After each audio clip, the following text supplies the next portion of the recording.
안녕하세요. 버블한국토파입니다. 구독과 좋아요, 알림 설정, 회원가입 부탁드리겠습니다.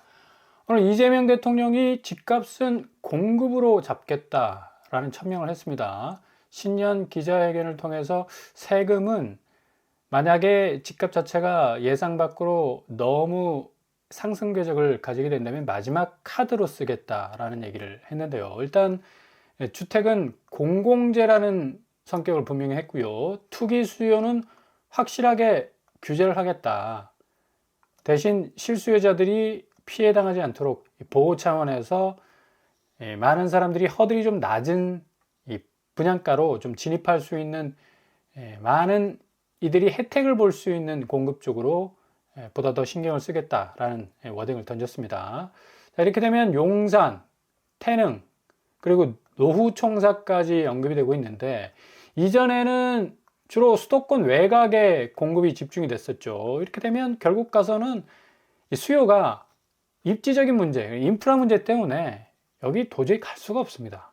그리고 여기 당첨된다 한들 집주 근접 이 부분이 굉장히 어렵기 때문에 그냥 문의만 내집되는 거예요. 그러니까 대부분 사람들이 여기다 이제 뭐 전세를 주고 서울 쪽에 다시 전세를 사는 그런 형태를 가져갔었는데, 여기 뭐 또 수요가 적다 보니까 전세도 좀 잘 안 나갔습니다. 그래서 이 사전 청약을 통해서 신축을 분양받은 그 특별히 수도권 외곽에 분양받은 분들은 굉장히 고통스러운 어떤 호소를 하다가 결국에 가서는 뭐 분양가보다 낮은 가격으로 던지고 그냥 팔아버리는, 그리고 오히려 거기서 탈출해서 다시 서울 쪽으로 들어오는 그런 좀 역류 현상까지도 일어났었죠. 자, 이런 어떤 상황에서 제일 집값을 좀 현실적으로 잡을 수 있는 구조는 공격적인 공급밖에 없다라는 그런 사실을 또 이 대통령도 지금 언급을 했는데, 일단 우리나라 집값 문제에 대해서 언급을 했습니다. 분명히 평균 노동자가 15년을 한 푼도 안 쓰고 모아야 집을 살 수 있는 구조, 그만큼 지금 집값 구조 자체가 정점에 있다는 사실을 인정을 하고 있고요. 일단 부동산 쏠림 현상, 서울 쪽에 그리고 강남 쪽에 집중되어 있는 이 아파트 때문에 뭐 엄청난 가격 왜곡 현상 일어났었고요. 수도권 집중을 좀 근본적 원인으로 지목을 했었는데, 이거 워낙에 이제 서울 집중화가 되다 보니까 가격 단가가 여기에 이제 다 녹아 있는 거죠. 투기 세력도 뭐 가장 먹잇감이 눈에 띄는 곳만 이제 나타나는 곳인데, 결국 서울 중심, 강남 상구와 마영성 중심으로 해서 뭐 작전 세력들이 얼마나 많이 파고들었습니까? 그래서 생산적 금융 전환을 위해서라도 일단은 부동산 문제가 확실히 해결이 되어야 된다라는 또 공감대를 형성을 하고 있고요. 일단 지방 균형 발전을 장기 해법으로 제시를 하고 있는데, 지방 아파트가 지금 분양을 해도 미분양, 악성 미분양 쪽으로 지금 계속해서 흐르기 때문에 이 지방 부동산 문제가 좀 원활하게 해결이 되지 않으면 부동산 전체의 어떤 얼개가 제대로 그림이 맞춰지지 않을 가능성이 굉장히 높습니다. 그래서 지금 유휴지 개발 자체가 그냥 뭐 뜬구름 잡는 얘기가 아니라 지난 10년간 계속해서 추진이 되었던 곳들이 거의 다 올스톱이 됐어요. 서울에 뭐 내노라는 노른자 입지들 다 그냥 먼지가 폴폴 쌓이는 그냥 적체 현상. 그러니까 뭐 그냥 그대로 쌓아왔습니다. 세월을 먹고 아무런 활용 가치가 없었던 그런 어떤 버려진 땅으로서 이제 각인이 됐었는데, 이번에 새롭게 이제 조명을 받게 되면 서울 도심 그리고 이 역세권 근처에서 상당 부분 좀 의미 있는 어떤 분양을 좀 많이 할 것 같고요. 일단 세금으로는 집값 못 잡는다라고 이제 못을 박았고, 고공행진하는 이 환율 부분도 상당 부분 좀 해소될 기미가 보이지 않겠느냐라는 전망도 내놨는데, 일단 환율 자체가 계속적으로 들썩거리게 되면 이 실수요, 그러니까 지금 대출을 받아서 집을 사야 될 사람들은 금리 부담 때문에 더욱더 진입을 못하게 되죠. 그래서 환율 부분은 두 가지. 첫 번째, 코스닥 코스피 시장이 5,600선으로 더 밀고 올라가기 위해서는 환율이 내려와야 됩니다. 두 번째, 주담대 금리가 어느 정도 적정선 수준에서 유지가 돼야지 실수요자들이 금리 부담을 느끼지 않고 시장 확실하게 좀 진입할 수 있는 계기가 될 수가 있겠고요. 아무튼 간에 집을 뭐 수십 채, 수백 채씩 모으는 이 투기적 수요는 발본색원하겠다. 규제 대상이 분명히 된다라는 좀 뼈가 있는 말을 했습니다. 그만큼 지금 이 문제인식이 어느 정도 지금 이 확실히 한국 부동산 시장 안에서는 이 투기 수요, 그리고 투기 수요가 밀어올린 집값에 상당 부분 부작용이 있다라는 어떤 사실을 지금 공감하고 있기 때문에 앞으로 이 공급 부분이 어떤 식으로 나올 것인가에 따라서 향후 서울 집값은, 그리고 경기도 수도권 지방 집값은 완전히 새로운 분수령을 맞이할 가능성이 높다라고 말씀을 드릴 수가 있겠습니다.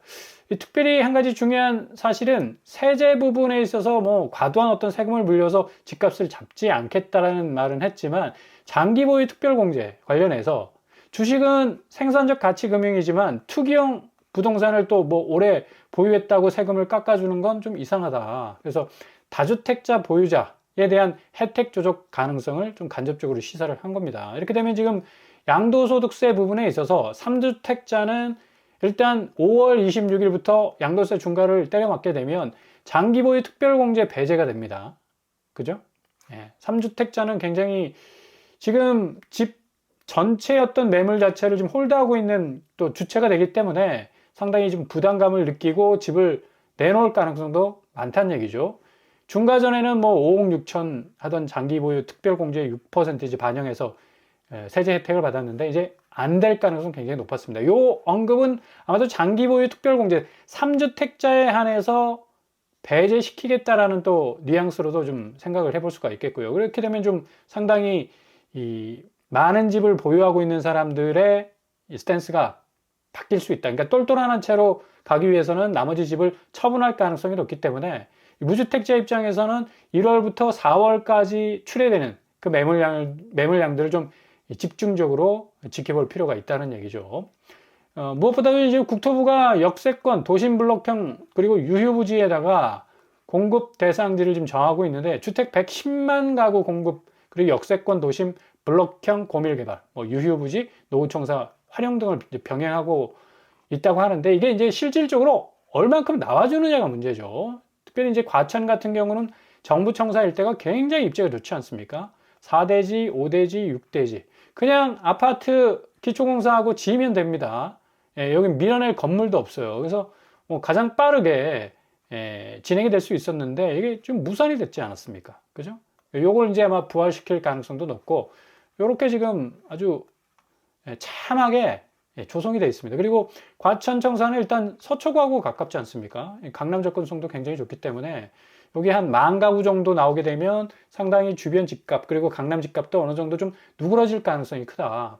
그리고 노원구 쪽에 있는 창동 개발 사업 예정지 보더라도 대체적으로 이제 복합유통센터하고 지식산업 거점, 그리고 창업문화산업단지, 공공행정서비스존, 그러니까 모든 인프라 시설이 다 모여 있는 곳에 주거단지가 딱 들어서게 되면 상당 부분 뭐 공공부장으로서는 굉장히 경쟁력 있는 그런 어떤 공급이 될 가능성 높겠고요.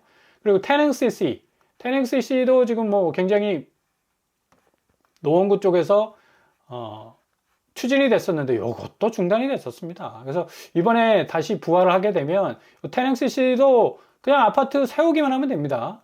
사전 청약 비슷하게 미리 청약을 받아가지고 아파트 한 2만 채 정도 충분히 들어설 수 있고요. 주변 인프라 굉장히 좋은 편 아닙니까? 서울 도심 안에 있기 때문에. 그리고 캠프킴, 요거도 지금 뭐 복합시설 조성지구 이제 설정이 됐었는데, 지금 캠프킴이 확실하게 이 아파트 주거단지로서 공공분양의 어떤 확실한 색깔을 띠고 들어서게 된다면 굉장히 충격적인 공급이 될 수밖에 없다. 이제 과천, 그리고 창동, 테넥시티, 그리고 캠프킴까지 서울 근접성이 굉장히 좋은, 그리고 서울 한복판에 있는 공공분양 단지들이 문을 활짝 열게 되면 이제 공급으로서 집값 자체를 조율할 수 있는 충분한 어떤 분수령이 될 수가 있는 거죠. 그냥 뭐 이전처럼 뭐 사전 청약해가지고 쫙 경기도 꼭다리에 있는 거기 이제 분양해가지고 사람들 모아놨던 그런 어떤 형식적 공급이 아니라 정말 많은 직주 근접 이 필요로 하는 실수요자들이 좀 진입 가능한 그런 어떤 틈새를 만들어준다면 엄청난 좀 획기적 이 집값의 분수령이 되지 않을까라고 이제 생각을 해볼 수가 있겠죠. 일단 서울광역시 분양가가 뭐 서울 같은 경우는 뭐 어마무시하게 올라가고 있지 않습니까? 대구광역시, 부산광역시, 울산 등등 해가지고 계속해서 서울을 쫓아가니까 분양가는 뭐 천정부지로 지금 올라가고 있고요. 이런 고분양가는 결국에 가서는 지금 서울 70% 거래 급감이라는 사실, 아주 뼈아픈 사실을 지금 만들어내고 있죠. 부동산 시장이 정상적인 거래가에서 서로 인풋, 아웃풋, 거래가 정상적으로 돼야지. 이것도 부동산 시장의 이 특징 중에 하나가 가장 중요한 또 한국의 내수 시장의 한 축을 담당하고 있지 않습니까? 이게 70%까지 꺾여버린다면 기존 이제 금융시장 잘 되고 있는데 그 금융시장의 생태계까지 영향을 줄 수가 있다. 전반적으로 한국 경제에 돌아가는 어떤 이 바퀴가 살짝 뭔가 톱니바퀴가 맞지 않는 그런 어떤 상황이 발생할 수도 있다는 얘기죠. 그래서 전국 민간 아파트 평당 분양가 2천만 원을 넘어선 가운데 서울과 지방 간의 양극화 현상이 계속해서 이제 심화된다고 하는데 이 분양가를 좀 낮출 수 있는 방안도 굉장히 좀 필요하다. 그죠? 서울은 사실상 뭐 평당 5,200만 원 지금 돌파하고 있는 얼죽시라는 말은 이제 뭐 현금 부자 빼고는 이제 접근할 방법이 없어요. 그만큼 이제 건설사들도 고농축으로 분양가를 녹여서 지금 내놓고 있는 마당에 이거 어떻게 실수요자들이 접근할 수 있겠습니까? 그러니까 이제 다 공공분양만 목만 빼놓고 이제 기다리고 있는 건데 민간 분양도 상당히 좀 이런 어떤 분양가 부분은 수위를 낮춰야 될 필요가 있다라고 이제 말씀을 드릴 수가 있겠고요. 이게 이제 무엇보다도 이제 생산자 물가가 계속적으로 이제 오르고 있기 때문에 집값도 이제 덩달아 이제 오르는 거죠. 고환율.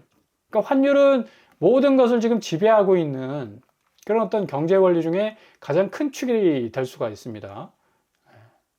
일단은 이 환율이 높아지면 수입 물가 지수가 높아져 가지고 생산자 물가 지수 올라가죠. 생산자 물가 지수는 결국 소비자 물가 지수를 당연히 들어올릴 수밖에 없는 거고 체감적으로 느껴지는 마트 그리고 어떤 시장 물가 자체에 굉장한 어떤 압박감을 줄 수밖에 없다. 이 고환율 자체가 굉장히 경제적인 어떤 청신호를 이어가는 데 있어서는 적색불이 될 가능성이 높다라는 얘기입니다. 그래서 지금 뭐 1470원 쑥 하고 올라갔다가 다시 내려와서 1440원, 50원, 60원대를 이제 왔다리 갔다리 하고 있는데 이게 좀 안정이 돼야지 전체적으로 물가뿐만 아니라 분양가까지도 조금 누그러뜨릴 수 있는 그런 어떤 이 변화의 모멘텀을 줄 수도 있겠고요. 일단 오늘 뭐 이 대통령이 환율 하락 언급하자마자 뭐 1460원 후반대로 딱 떨어졌었는데 일단 이게 80원 넘어갔다가 68원까지는 또 급락을 했습니다. 일종의 이제 간접적인 기자회견을 통한 이제 또 구두 개입이 될 수가 있겠는데 아무튼 정부의 의지는 환율 자체를 확실하게 좀 관리를 해서 좀 허들을 낮춰서 금융시장은 외국인들이 환손실 때문에 못 들어오는 또 이제 수익률이 감소가 되니까 그죠? 그런 부분도 해소가 되고 부동산 시장은 주담대 금리 부분에 있어서 조금 이 허들을 좀 낮춰주는 또 역할도 해줄 수가 있겠고요. 기존 차주뿐만 아니라 앞으로 대기 수요자들도 7% 8%대가 갚버리면 이제 대출 받을 뭐 여력이 거의 없어지니까 이런 환율 부분도 이제 굉장히 중요하다라는 점을 짚었습니다. 아마도 한두 달 정도 지나면 뭐 1,400원 전으로 떨어지지 않을까 지금 예측을 하고 있는데 일단 일본 엔화 자체가 지금 굉장히 자국 통화 가치가 떨어지고 있죠. 기준금리는 올렸지만 엔화는 하염없이 지금 떨어지고 있습니다. 오늘은 조금 올랐습니다. 달러 가치 대비 엔화가 조금 올랐어요. 그럼에도 불구하고 계속적으로 이 엔화 가치의 하락 때문에 원화 가치 하락을 방조할 수밖에 없는 그런 수순이고 중국도 지금 위안화가 그렇습니다. 위안화도 지금 최고점을 찍지 않았습니까? 달러가 확실히 위안화를 찍어 누르는 어떤 국면으로 가고 있으니까 원화 가치는 중간에서 위안화와 엔화 사이에서 이제 왔다리 갔다리 샌드위치 그냥 격으로 꽉 끼어 있으니까 그 자체가 지금 굉장히 변동성이 심한 어떤 상황으로 가고 있죠. 이러다 보니까 지금 한국은행이 중앙은행으로서의 어떤 기준금리 운용을 제대로 못하고 있어요. 기준금리 인하를 하든지 아니면 인상을 하든지 보합으로 가야 되는데 이건 이러지도 못하고 저러지도 못하는 환율 변동성과 집값 변동성 굉장히 이 뜨거운 감자들이 앞에 딱 놓여 있으니까 이거 어떻게 요리를 해야 될지를 전혀 뭐 방향성을 못 잡는 좀 애매한 어떤 상황 속에 지금 처해 있고요. 자, 이렇게 되다 보니까 결국에 가서는 지금 환율 부분 오늘 코스피가 0.09에서 코스닥이 3.12까지 지금 떨어졌습니다. 원인인 즉슨 지금 다보스 포럼을 통해서 트럼프가 미국과 유럽의 어떤 갈등을 계속해서 키우고 있습니다. 관세를 100% 부과하겠다. 그린란드에 대해서 동의하지 않으면. 그럼 유럽은 뭡니까? 159조 우리도 보복 관세하겠다. 이러니까 지금 난리가 났어요. 그래서 지금 가상화폐 지금 박살이 났고요. 뭐 증시는 출렁출렁거리고 지금 뭐 나스닥이 2.39 떨어지지 않았습니까? 어제 뭐 거의 악몽이다시피 할 정도로 모든 종목이 다 그냥 박살이 나버렸습니다. 특별히 필라델피아 반도체가 1.68 정도가 떨어졌습니다. 마이크론하고 뭐 낸드 플래시 전문의 샌디스크가 상당히 뭐 선전은 했습니다만 이게 뭐 필라델피아 반도체 전체였던 하락세를 지금 주워 담을 수 없을 정도로 지금 그린란드 문제가 뭐 전혀 예상치도 못한 문제가 이렇게 탁 튀어나오고 관세와 안보 플러스 알파로 지금 진행이 되다 보니까 지금 상당 부분 우리 코스피도 코스닥과 함께 좀 어려운 지금 하루를 보내고 있습니다. 대장주 코스닥 이제 코스피로 넘어올 뻔했죠. 알테오전 20% 급락했습니다. 코스닥이 이 영향 때문에 지금 뭐 3%가량 지금 뚝 떨어졌고요. 지금 시각은 뭐 거의 22%가량 지금 하락했어요. 이거 과연 회복할 수 있을까라는 의구심이 들 정도로 기술 이전 규모의 실망물에 출연했죠. 규모가 굉장히 조 단위로 클 줄 알았는데 몇천억 달러로 이제 이 파이가 확 줄어들어 버리니까 이게 알테오젠 이 가치 자체가 뭐 거의 떡락하듯이 내려가는 어떤 추세를 지금 보이고 있습니다. 자, 이런 상황에서 지금 미국 국채도 지금 올라가고 있고 한국 국채도 지금 더불어 올라가고 있고 일본 국채도 지금 금리 자체가 올라가고 있습니다. 국채 금리가 올라가면 지금 이 정부 차원에서는 계속해서 금리를 비싼 금리를 물어줘야 되기 때문에 국채를 발행할수록 더 비용이 나가는 그런 어떤 이 참 황당한 상황이 벌어질 수밖에 없기 때문에 미국은 지금 어마무시한 천문학적인 부채를 갚아야 하는 판에 지금 오히려 관세 때문에 낮은 가격대의 상품의 선택지가 이제 없어져 버려요. 그러니까 이제 동남아시아나 아시아, 중국을 통해서 들어오는 좀 저가의 제품들이 이제 완전히 관세 때문에 자국의 이 제품보다 더 높아지죠. 그렇게 되면 기존에 미국 내에서 가격이 좀 높아서 사용할 수 없었던, 선택할 수 없었던 부분에서 또 선택할 수밖에.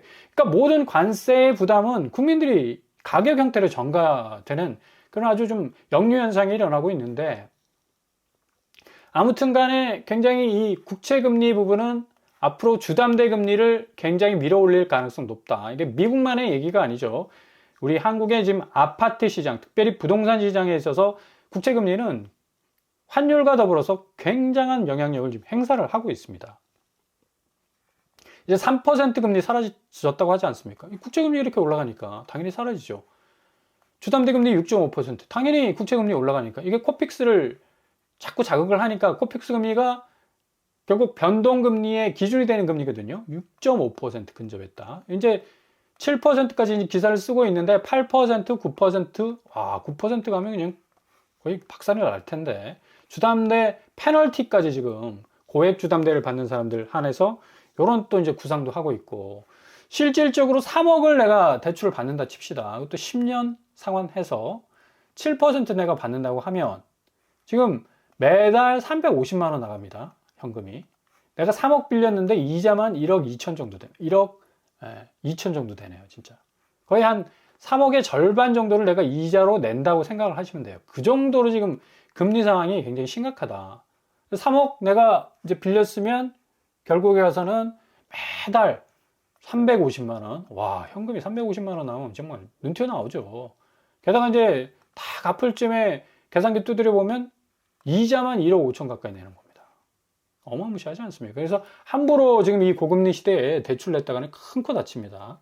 그러니까 오늘 이재명 대통령이 지금 언급한 이 공급 부분, 그리고 이제 투기 수요에 대한 이 발본색원, 결국 이제 규제가 확실하게 이제 정확한 어떤 방향성을 가지고 그 칼날을 들이댈 때 뭔가 좀 부동산에 대한 어떤 확실한 어떤 계획, 그리고 이 부동산에 대한 어떤 확실한 이 변화가 없이는 전체적으로 경제 시스템 자체가 좀 건강하게 커나가지를 못하기 때문에 이런 어떤 문제를 좀 인식을 하고 있습니다. 그래서 보다 더 좋은 공급, 그리고 공격적인 공급이 나올 때 집값 문제는 더 빨리 해결이 되지 않을까 또 한번 생각을 해볼 수가 있겠습니다. 이런 부분들 좀 잘 참조하셔서 기회를 잡아 나가실 수 있길 바랍니다.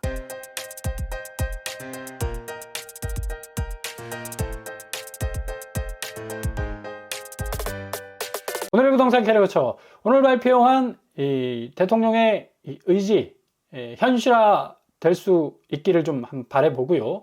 보다 공격적 공급이 결국에 가서는 집값을 확실하게 잡을 수 있겠구나 라는 그런 인식들이 좀 일파만파. 코스피 뭐 4천, 5천 간다 했을 때 많은 사람들이 비웃지 않았습니까? 근데 현실이 되니까 다 입을 꾹 닫고 있지 않습니까? 공급도 마찬가지라고 생각이 됩니다. 뭔가 공격적 공급이 정말 현실화될 때 그 충격이 모든 이 고점에 몰려있는 이 집값들의 가격 조정기, 정상화로 갈 수 있는 어떤 새로운 모멘텀이 되지 않을까라고 한번 생각을 해볼 수가 있겠습니다. 오늘도 원합니다. 항상 여러분의 길이 꽃길만 되실 수 있기를 바랍니다. 오빤프라 목도판을 마치겠습니다.